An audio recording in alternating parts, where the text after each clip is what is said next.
అతను పేరుకే మాలీవుడ్ యాక్టర్, దేశమంతా తెలిసిన మలయాళ నటుడు. కానీ ఇప్పుడు ఓన్ ఇండస్ట్రీ వైపు చూడటం మానేశాడు.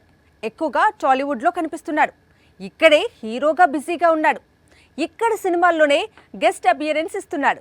దుల్కర్ సల్మాన్ మాలీవుడ్ లో అతనికి సెపరేట్ స్టార్డమ్ ఉంది. మమ్ముట్టి తనయుడిగా అక్కడ బాక్స్ ఆఫీస్ హిట్స్ కొట్టాడు. మలయాళంలో అతను కనిపిస్తే చాలు కోట్లకు కోట్ల వసూలను కురిపించే ఆడియన్స్ ఉన్నారు. కానీ దుల్కర్ ఈ మధ్య ఓన్ ఇండస్ట్రీపై ఫోకస్ తగ్గించడం అందర్నీ ఆశ్చర్యపరుస్తోంది. ఒకవైపు తండ్రి మమ్ముట్టి అక్కడ ఏడాదికి అరడజనుకు పైగా తగ్గకుండా సినిమాలు చేస్తున్నాడు. వరుస పెట్టి హిట్స్ కొడుతూ మాలీవుడ్ బాక్స్ ఆఫీస్ ను షేక్ చేస్తున్నాడు. మరోవైపు దుల్కర్ మాత్రం మాలీవుడ్ వైపు చూడటమే మానేశాడు. మాలీవుడ్ కూడా దుల్కర్ వస్తాడో కొన్ని చిత్రాలు చేస్తాడని చాలా ఈగర్ గా వెయిట్ చేస్తోంది. కానీ దుల్కర్ మాత్రం టాలీవుడ్ కు ఇంపార్టెన్స్ ఇస్తున్నాడు.